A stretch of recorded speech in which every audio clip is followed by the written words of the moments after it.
Welcome, everyone, to this week's episode of the Essential Therapies podcast with Dr. Cindy. In today's episode, Dr. Cindy has a conversation with Erica Reid, who is an occupational therapist from Los Angeles, and she shares some really great information about women's health and also about her nonprofit that helps human trafficking survivors heal through myofascial release and equine therapy. Hope you enjoy it, and we'll see you again next week. Thank you for joining the Essential Therapies podcast. My name is Dr. Cindy Hodgson. I'm a physical therapist and exercise physiologist specializing in the John F. Barnes myofascial release approach. And I am super excited today because I have not only a special guest, but a very dear friend here with me to talk to you about women's health. And I'd like to introduce Erica Reid, who is an occupational therapist. And we are very much kindred spirits and have a lot of things in common, but we also come to this from a very different place. And it's really going to be exciting to hear what she has to say and share some stories here and there and shed some light on women's health and some other very special topics that are really important for everyone to hear. So without taking up more time, I want to introduce Erica and have you give us your story, Erica. Just tell us, I don't know if we should even talk about how we met. We've been doing this work for years and we only met each other a few years ago. And it was like, oh yes, we knew so much in common. So tell people about yourself and where you are and what you do. Well, first, Cindy, I want to say thanks for having me. And I wore my orange just for you. Anytime I put this or anything orange on, I think of you. I love it. Love this color. Love you. Thanks so much for having me here. I know we both just really are passionate about what we do. And that's how we met, because basically we're both very passionate and we're seekers and we're always looking for ways to continue on our own healing journey and other people. So we met, working through a company that we were doing just that. And I, as you said, am an occupational therapist based in Los Angeles. I have a private practice here where I specialize in John Barnes myofascial as well and pelvic floor therapy. I did not start out on this journey as such. I was actually a vet tech and I got into vet school and I got a full scholarship for psychology. And I was like animals or psychology, they both, or intrigue me. And then I walked into the career room and there was this thing, occupational therapy. And with it, you could work with people with physical and mental, emotional arenas. And a lot of OTs worked with animal assisted therapy. So I was like, wow, this is for me. This is like everything I want to do and be. And it's interesting because the beautiful thing about occupational therapy is there are so many different directions you can go as an OT. And I need that in my life because I like variety and I like exploring and I like new things. And so I started out in once I graduated, in a huge teaching hospital, working with spinal cord, working with acute care, people who had just had injuries.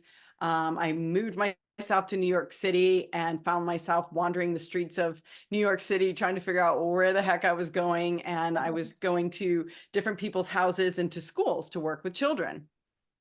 Then I had a little, I don't know what to call it, maybe a vacation in between for about 4 months when I ended up in Hawaii. And then I just got drawn to Los Angeles, where I started out in nursing homes and adult daycares, and something was just missing. I have to take CEUs to keep up my credits and my license, as we all do. And so I got this flyer for this myofascial one time, and I go to Pasadena and I take my first MFR class. And I remember thinking, okay, I am in Hollywood. Like, where's the cameras? What the heck is going on here? Because such a different paradigm, such a different, people were having healing experiences. And this was nothing we were taught in school. So it was a bit like, that's different, but also a bit like, there's something here.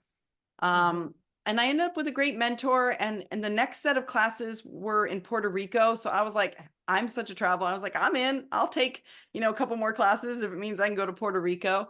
And after those classes, I was hooked, because here I was working physically with the body, but also affecting more than just the physical.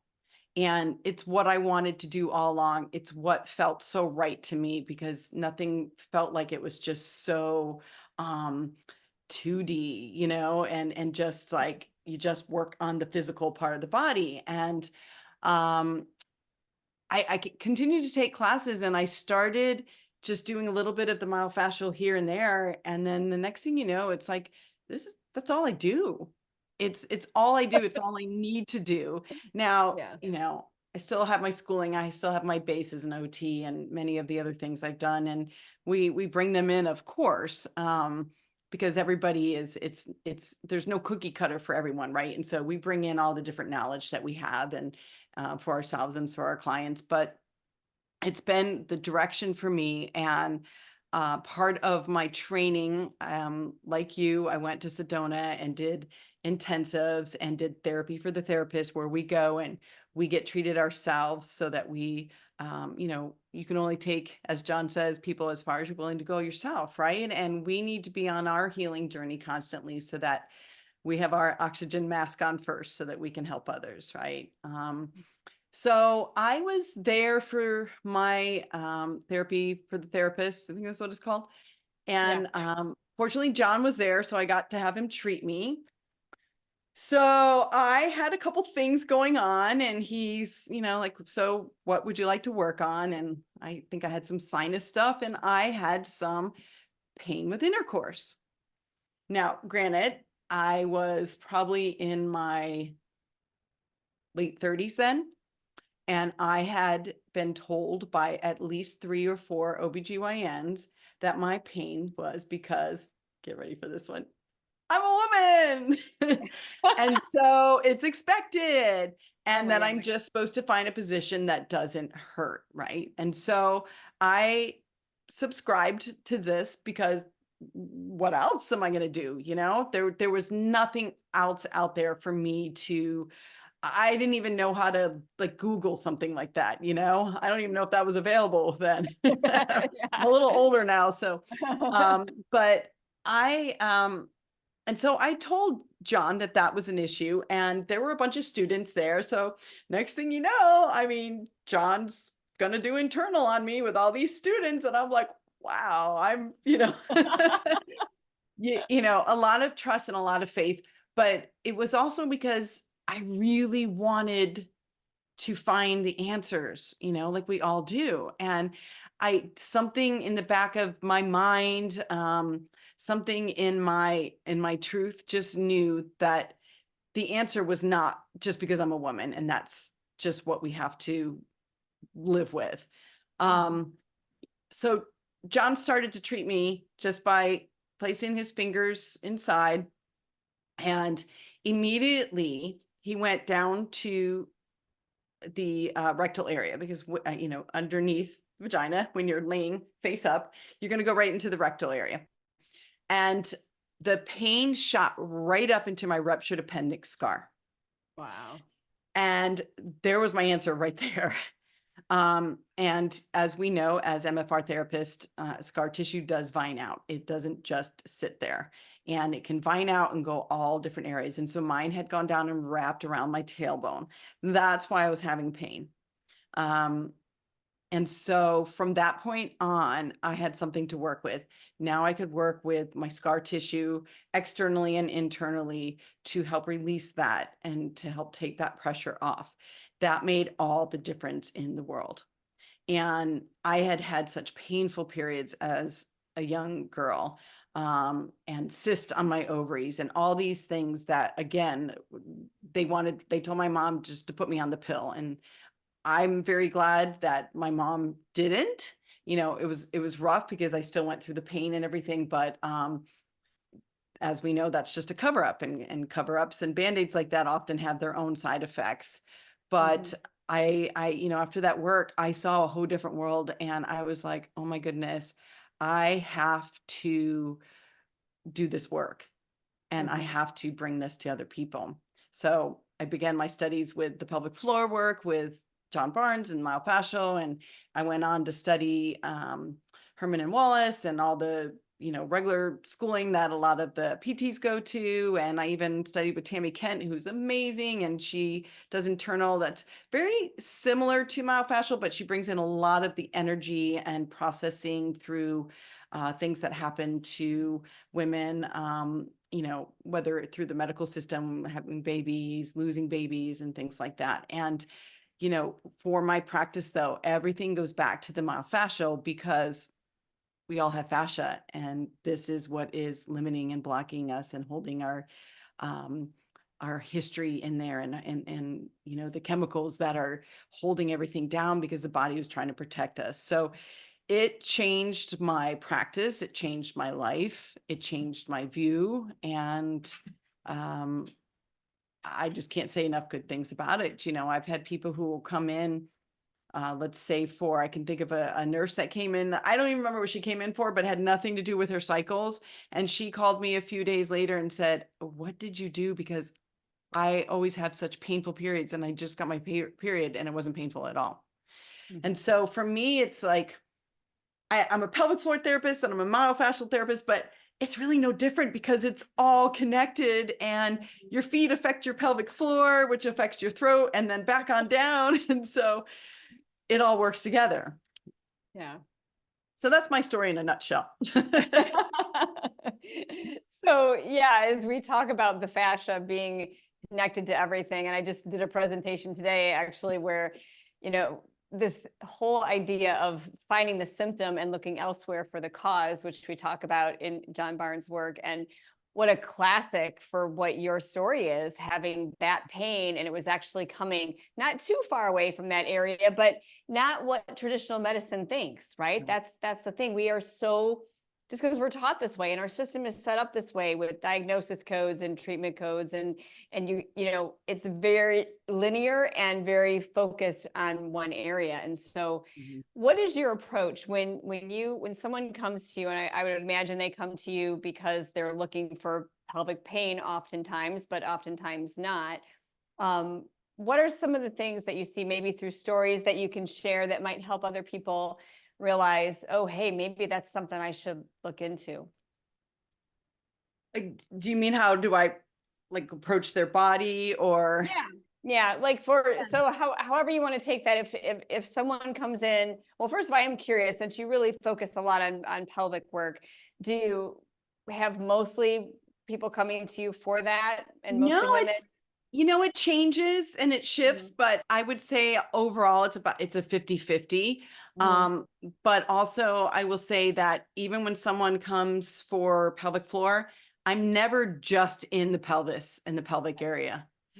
And matter of fact, I start looking everywhere else. Although at the same time, anyone who comes for anything other than pelvic floor, I'm starting at the pelvis because that's our foundation. And so, I know that you do this as well. I'll look at someone in standing and see what their body is telling me by their posture, by the way they're standing, by the way their skin and fascia is pulling. By the way certain things feel and may hurt for them in standing. And then I have them lying down and doing the same thing. And sometimes retreating and sitting and seeing what's going on.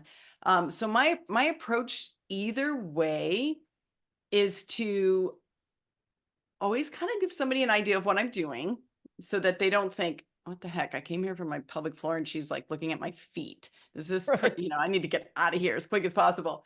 So I kind of let people understand the whole tensegrity, and we're working the whole body. But I look at these things, and then I start with the foundation of the pelvis, because we know that our pelvic bones can get so out of alignment, and because the fascia is connecting everything, just a slight little movement of those bones, and bones are, by the way, fascia too, as you know, it's hardened fascia, but just a slight little turn of that, and you're getting this shearing, and you're getting this pulling on your organs and on your other ligaments, and all the way up above your body and all the way below it. So I'm always looking at trying to get in alignment there. And I'll explain to people as I'm going along, what I'm doing and how to, why I'm working certain areas and what I'm finding. And then I always encourage them to, I don't want to talk the whole time and kind of keep them in their mind, but I want them to maybe tell me some other areas that they're feeling so that they understand that, okay, so wonderful. Do you see how that connects to that part of your body? So that's somewhere we'll work next. So even though I might have them talk, there might be some dialogue. It's more about, I want them in their body, not in their head. So I keep going back to let me know any sensations that come up, any feelings. And so we're kind of looking at the body through that. We're doing the myofascial techniques. And then, there are times when we'll do internal pelvic floor work. We can do so much externally. One thing I wanted to share with you was a couple stories that stood out in my mind, and I'm going to jump into one now because this is a perfect example. I had a 89-year-old woman come to see me that traveled the world still, but she had leakage, so she would bring more pads than clothing with her. Oh. And she just happened to say something to her doctor one time, like, oh yeah, I pee my pants, but I've been doing it since I had a baby. And he's like, well, why don't you try some pelvic floor therapy? When I worked with her, there was a lot of scar tissue in her low back from surgery from years ago. And I could see how it was pulling on her pelvis. So the only thing that we did that first treatment was work on that scar tissue. And she reported that she was 75% better just from that. Wow. We didn't even have to do internal at that point, but we were releasing nerves and like we say all the time, everything's connected. But just by opening that up, everything had changed for her. And then we end up doing internal down the road, which I'll never forget because she was the cutest thing. And she's like, what you looking for in there? My keys? I was like, oh my gosh, you're adorable. But just always seeing what the body's telling us, because the thing that I tell people over and over is pain is your ally. And I don't say that to dismiss pain or dismiss what somebody's gone through, especially with chronic pain. It's so frustrating. It's so very hard. But it is your body telling you something. And that's why, as a therapist, we're encouraging, let's come explore that and be curious about that before that little whisper your body's giving you turns into screaming, yelling. Your body's saying, I really need you here, Yeah. I love that. I was just saying that today as I was doing this presentation, is that voice and that awareness is key, right? How many times, well, even from young children, when we go off to kindergarten or something, and you have to sit in these chairs and you can't get up. And so we learn at a very young age to turn off those signals, right? Like if anything is bothering us, we have to do this activity. And so we have to ignore that. And then it just carries on into adult life where we have this focus on work or whatever it is we're doing, and we're shutting off all this awareness. And there's so much information there. I love that because it's so much about bringing the awareness inside so that we can stop those loud screams, I guess. That's a great story, She was so lovely. And I just wish that instead of PE, where we had to run and do these stretches that, as you and I know, weren't doing anything for us, Right. if instead we were just taught body awareness and body scanning, that could make such a huge difference for us it really as a world community. So. And it start young, so that it's just part of everything that we're familiar with from the get-go, and to answer these questions. You mentioned, I think when you were younger, having the pain with your cycles and different things. I experienced that too. And I think that's so many. And I actually did go on the pill young to try and, I guess, correct that or make, and it did help me get through. I mean, it was like when you're doubled over and can't make it to school, I can see why that happens. Of course, that created a host of problems down the road for me. And I ended up having infertility for 3 years and having procedures and having had surgery for an ovarian cyst as well. So a hemorrhagic cyst, like not just the regular cyst, you know. So I think there are just so many different things that can pop up for women, and it's not thought of to use physical therapy. And even if they're told you can have pelvic floor physical therapy, it's not the same as what you and I are doing. I would love to hear your thoughts about how we can share with our audience today how what we're doing as myofascial therapists focusing in women's health is different than maybe a traditional physical therapy, just like traditional physical therapy is different in a musculoskeletal sense, not necessarily talking about pelvic floor, than what we do as MFR therapists. Right. And even on top of that, occupational therapy, because, you know, Right. in my world, there's a lot. I'm very fortunate that I have not experienced this, but a lot of OTs have experienced it just not a very welcome environment from PTs. And that's such a shame, because for me, my experience, I have some wonderful PTs that I've worked with. One is like my work wife, we always call each other, you know, and then you and I have just always, you know, shared information, and it's never been a challenge or anything between us. And that's how it should be. You know, we, as PT versus OT, we might take a slightly different perspective, but it's still kind of should be the same, right? The goals are the Right. same. Yeah. OTs traditionally look at activities of daily living and how to get there. Well, painful intercourse, you know, intercourse hopefully isn't an activity of daily living, or at least yearly living. You Right. know, it might be a little different for some people, but it is, you know, an activity that we want to get to. And then, you know, I would say everything has its place. Well, most everything. There's some things that I've heard that I'm just, I'm kind of mortified by, but one of the biggest things is, and I was thinking about this earlier, is normal versus common. Let's start with that. I think people go to their doctors and they're always hearing, oh yeah, that's normal. And that starts the ball rolling for thinking we're broken, we're women, so this is the road we have to go down. There's no hope, so on and so on, right? Because this is a normal thing. I turned 50, I'm menopause, I'm supposed to have this, or I had a baby, I'm supposed to pee my pants. And time after time after time, people come in and, well, you know, I had a baby, so I'm peeing my pants and I'm doing this and that. And I'm like, do you know that doesn't have to be normal? So it's common. Yes. Why is it common? It's common because we have, we sit a lot, you know, there's so many things, there's so many emotional feelings and stress, particularly, that come into our bodies that we're not expressing as we used to. Mm-hmm. So I believe that for me, what's so different, especially because of the John Barnes approach, is that I'm always going to bring it back to everybody is different, and there's no cookie cutter, because that's another thing I see. I went to this person, everybody at that office is trained by the top therapist to do pelvic floor this way. I'm like, but everybody's different, completely different. And, you know, as John says, if somebody walks in the door and you know what you're going to do with them that day, then you don't know what you're doing, because it's so different, even for the same client on a different day.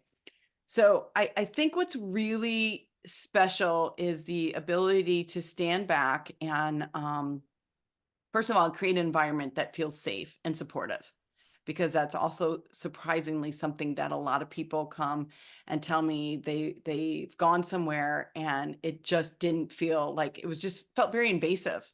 And again, that cookie cutter. So providing that safety and support and listening to the person, right? And hearing from them what it feels like for them, because we pick up so much information. And as you and I have been doing this so many years, we've really gotten to help tune in. You know, we never want to assume, but you start hearing stories and stories, and you can really feel what's underneath that for someone, right? And so doing that listening and that support, and then approaching their body as their own unique information that's there for us, and helping them learn to understand what their body is saying. And, people will have often referred to and say, oh, she's a healer or she's this. And I don't really like to be called that because we're all healers. I am a healer for myself, and everybody is their own healer, right? And so my job feels like to help guide and facilitate, to help teach people how they can tune in with their body and listen to know what their specific needs in. And I think that's probably the number one thing that everything we do differently leads up to, is giving the empowerment back to the person so that they can always stop and say, oh yeah, that's right, I'm supposed to feel into this now and see what this is about. Is this a physical thing right now that I can work with? Is this because I was just thinking about such and such, and this is how my body's going to react? Really diving into understanding the things that make us tick or make us really feel sometimes things we don't want to feel. And instead of approaching it as, oh yeah, you did this wrong, we got to fix this. No, it's, oh, your body's trying to tell you something. Let's work with this and see how we can shift things for you. Yeah. And the other thing too, like I'm thinking of your 89-year-old patient, like how many traditional therapists would just go right into strengthening, right? Yes. And so what we're doing with the fascia and softening the body, opening this restriction, this tightness that is not allowing those muscles to work so that the muscles can work. I think that's, also just a completely different way of looking at it. Do you have patients where they've been to traditional therapy before and they don't get better? And then, I see that a lot. So I'd love to hear you see. Yeah, actually, I have another great story. I had a young lady come to me. She was like 18 and she called me and she was very hesitant about doing therapy because she had already seen some traditional PTs, nothing against the PTs, just, that's who she'd been to. And every one of them had her using dilators because she had very painful, like it even hurt to wipe herself after urinating. She couldn't have intercourse relations with her boyfriend, and she couldn't use tampons. And she was very scared and said, are you going to make me use dilators? And I said, actually, I rarely use dilators. So no. And she's like, okay, I'll come and see you.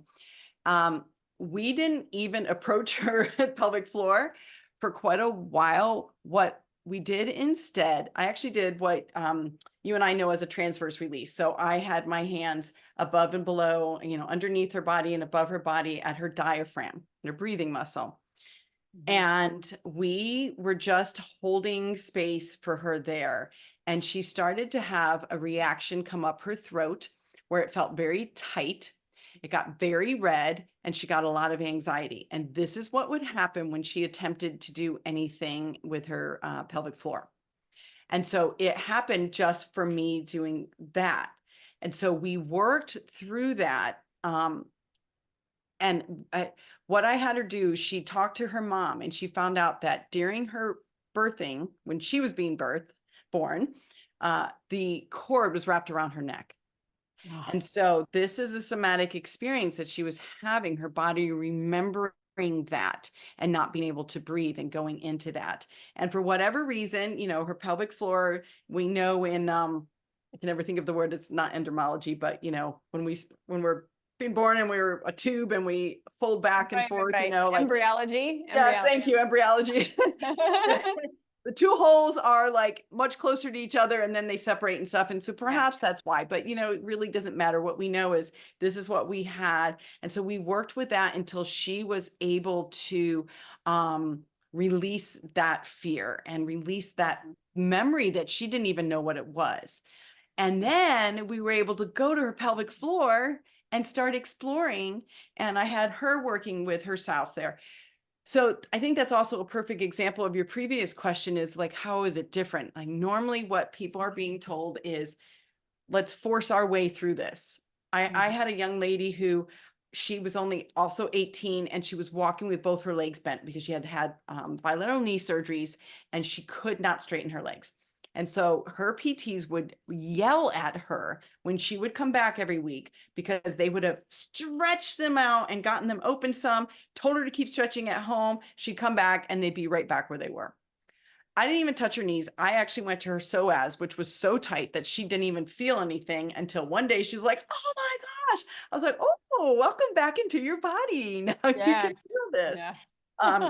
We know, excuse me, psoas can tighten your knee area. And so these are perfect examples where we're looking around, as Ramona Horton, she's a physical therapist that teaches the visceral classes, always says, look at the neighbors. Who's the neighbors? What's going on with the neighbors? Because they have a lot to do with what's going on in the area that we're looking at.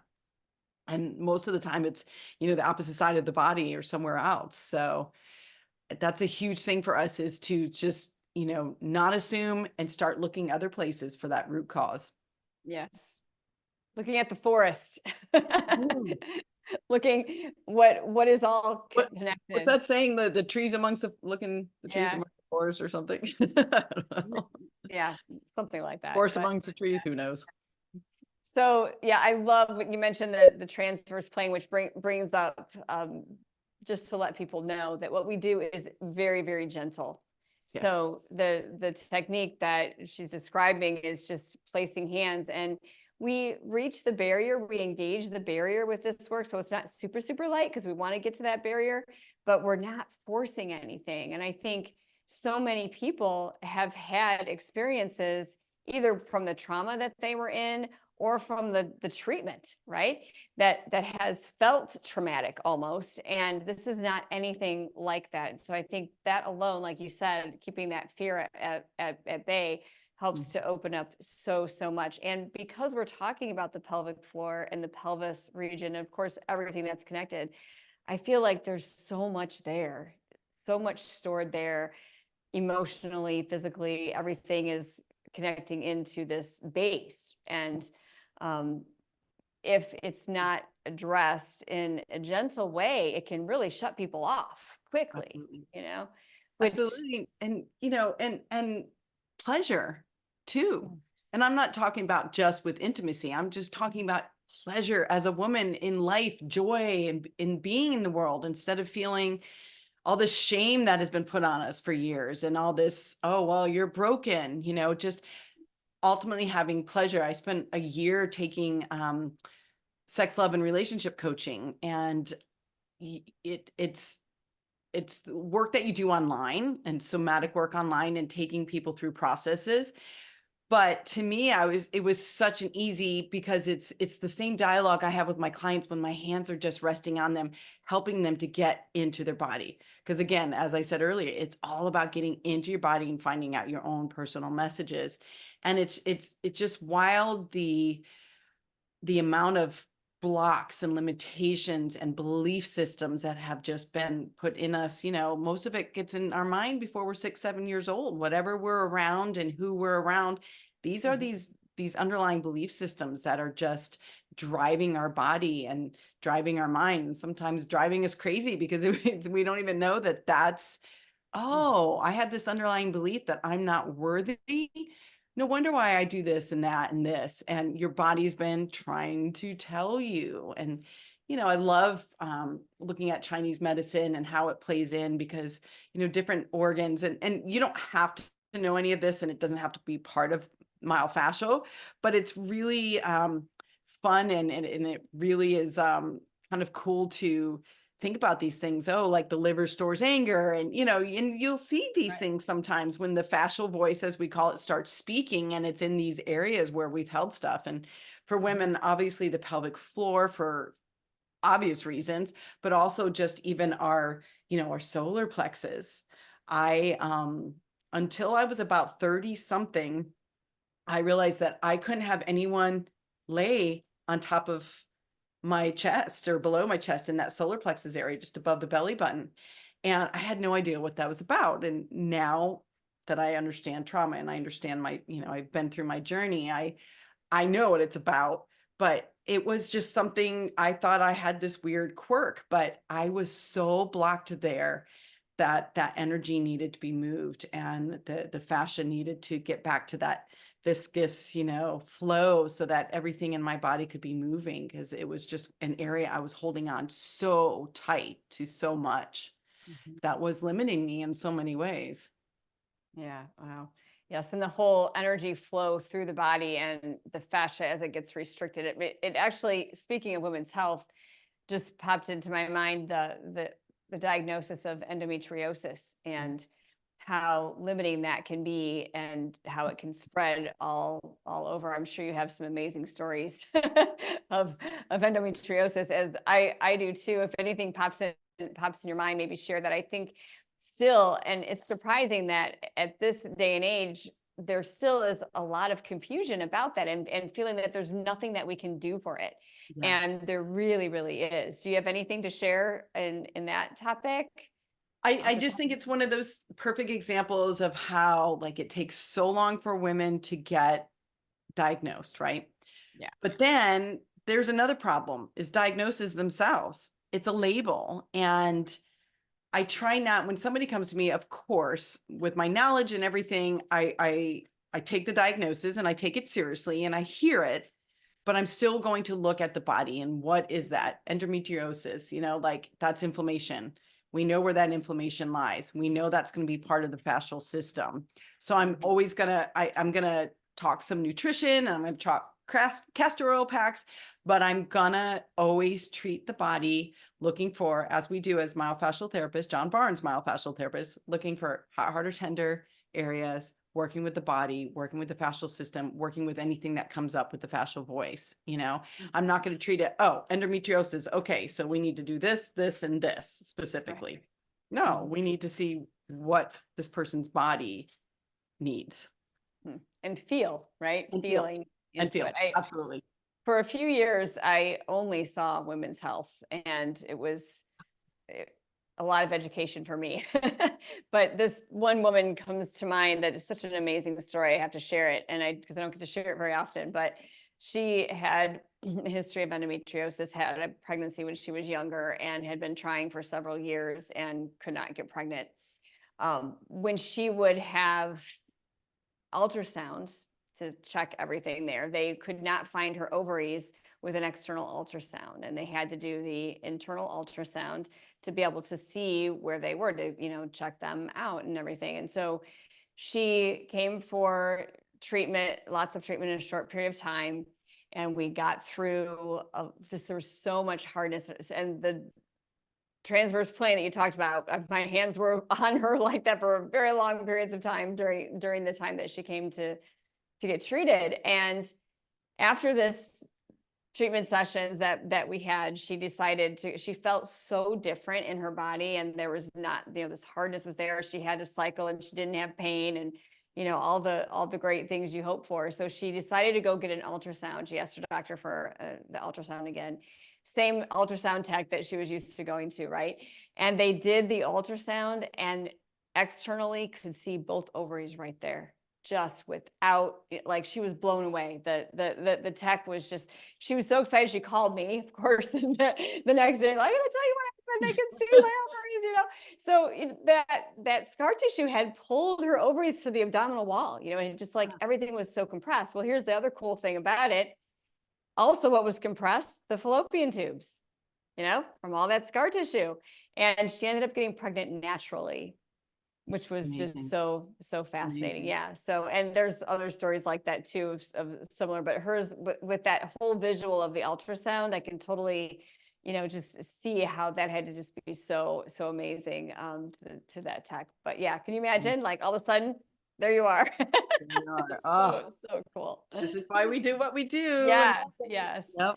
So this kind of brings up another question I have for you. I want to give you the opportunity to talk about this. As we've talked about storing the emotions in the body and releasing a lot of this stuck energy and flow and the trauma and the fear and all these things, you have something else that's you're very passionate about, and I think is very important for people to hear about. And I'd like to give you that opportunity to share about your nonprofit, and so that people can know that this is available. I think people also need to know more about this topic in general, and also be able to perhaps help you out and to share the love for this population. Please share. Thank you so much. As I just said, I absolutely love what I do and I'm passionate about it. And I get so excited. When I leave the house, I always tell my dog I have to go to work. And then I always correct myself because and to say I get to go to work, because it really is, I get to go to work and I get to work with such amazing people. And I was helping my friends out.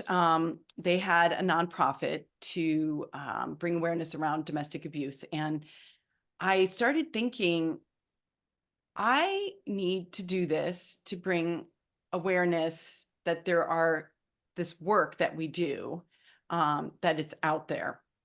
And it shifted into working with survivors of sex trafficking.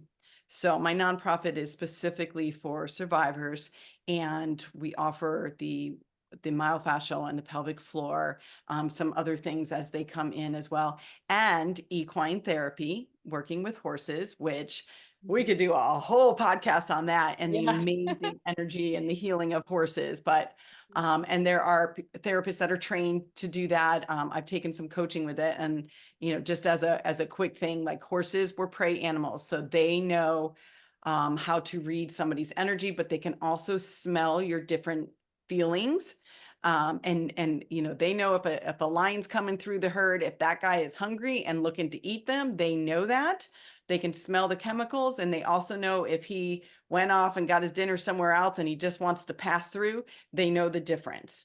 And it's because they have learned over a long time how to do this so that they could survive. And they are a huge reflection of us. And so I started this nonprofit, and I named it after my mom. Her name was Dawn. My middle name is Dawn. So it's a new dawn of Shana. And, I have a couple organizations that I work with, and a couple survivors that are also advocates that find some people, individuals to come join.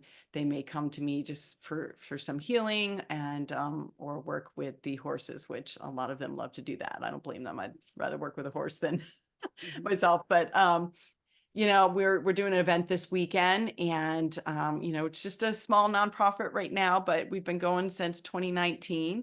We have an event this weekend where the girls get to come, and we always do some type of movement therapy because we know how important that is. And and then we do the equine therapy and offer them gift bags and some chance to kind of just hang out with each other. And so on social media, it's a new dawn of Shinah, SHINAH. But yeah, any support is always welcome, even just getting on the Instagram page and showing some love. This is a very serious, issue. People always said to me, "Oh, so you're going to go to which country are you going to go to work with this?" And it's like, no, I'm going to your backyard, because it is, it happens right here. Particularly where I am in Los Angeles, one of the biggest hubs. There are a few of them in the country, but the United States alone is one of the biggest consumers of sexual material. And we are, I think it's New York, Texas, California, I think are the three of the biggest states. That might have changed a little bit now. So it's real. It's happening here. And I just feel like what we do is so special and so important. And that kind of healing isn't out there, even for non-survivors. Like, our doctors aren't telling us, go see a pelvic floor, go see myofascial. There's other ways to heal this. They're just telling us, it's normal. Have a glass of wine, you'll forget your pain. So you can imagine for individuals who are already so just really seeking that support and trying to find help, it's hard to find that and to know that there are other ways to work with your healing. So this is my most passionate project, and I'm so glad that I'm able to share that with some of these beautiful individuals that I've worked with. What does that look like for a survivor who comes to you? Like, how would they typically find you? How do you find your patients that you work with? Yeah, so I'm connected. I got connected with right now one of the biggest organizations called Zoe International, and they have a few of them. And so because they know some of the work I do, sometimes if someone comes to them and they have certain issues, they say, hey, would you like to go see Erica? Equine therapy, of course, they announced that, and a lot of people want to do that. And then some of the girls that I have met, it can be girls and guys. It's mostly females that are trafficked, but both are trafficked. A couple of them that I met that are advocates. They work with different organizations, and so they connect with people and they say, hey, go see Erica. I've just built trust with them. They know that this work is something special. There's a video on on a New Dawn's website that 3 of the survivors were so gracious to be willing to go on camera and talk about their experience working with me. And then 2 of them were filmed with their first equine therapy sessions and then got interviewed after. And so, you can only put so much on a video. You got to keep people's attention. So I told the director, keep it 3 to 4 minutes. I think it's like 9, but we couldn't even put everything we wanted to put in there because their experience of just that and the combination was so beautiful. And again, I'm just so grateful for finding this work and finding this path that for my own healing, and then to be able to offer it to others in this world we're navigating. Yes.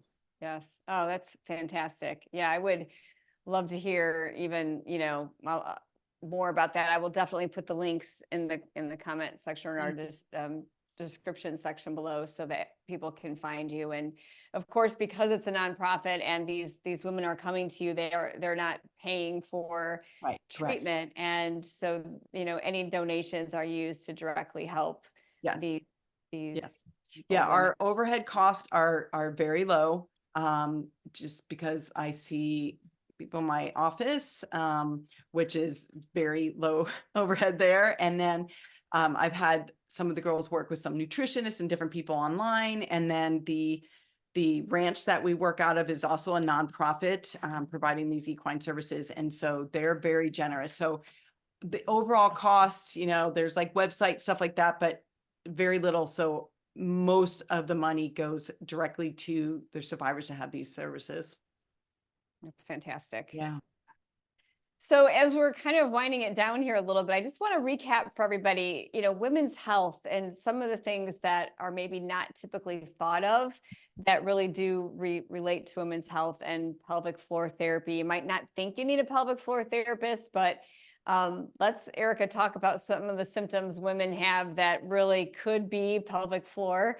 You mentioned even this, your patient that had this trauma at her throat, but I'm always thinking back pain, hip pain, knee pain, all the things. Go ahead and give some of your thoughts. Jaw pain, yeah, all of those, even foot pain, but also, pelvic floor therapist.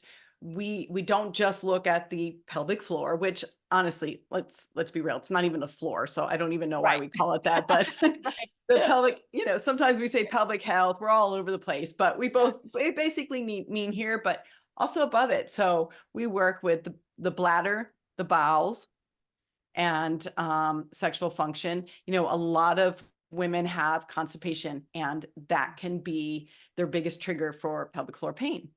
So sometimes I'm always asking, so what are your cycles like? How's your, peeing? How often? What is your pooping like? And but these have so much to do with what's going on with everything. So leaky bladders, prolapses, obviously painful periods, as we talked about, painful intercourse, pregnancy. I work with women before, during, and after. Even things like, I have a client who's planning on getting pregnant again, and she's like, so you're going to be my doula, right? And I'm like, well, I'm not a doula, but one thing is, women are taught to push, but a lot of times when we're pushing, we actually tighten up our pelvic floor. And so there's ways that we work with to help people learn how to lengthen the pelvic floor. And that goes right back to Kegels. We are not Kegel therapists or Kegels, whatever you want to call them. Most of the time, they are not done right and aren't necessary. Most of the time, someone is not so weak as they're always told they're weak. That's a point I really want to make, is so many women are told, oh, you have a weak pelvic floor. Go get strengthened or go do your Kegels. No, no, and no. Most of the time, we're too tight. We're too contracted. That makes them weak because they can't move and have the flexibility that they need.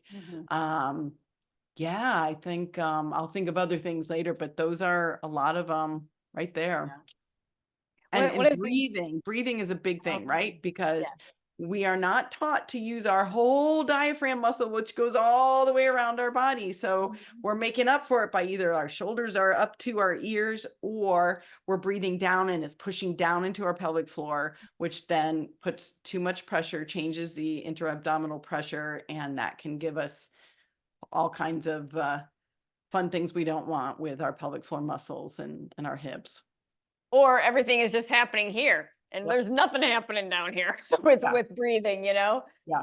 So many different aspects. Yeah. You know, and we work with breasts too. Let's not leave the girls out, you know? Right. So, very important part of, you know, processes. I myself have had, implants and then explant surgery. And so I've been right in that experience of scar tissue around the breast and how important and how much that needs to be addressed and can affect our diaphragm, our breathing, our ribs can't open and expand like we need them to.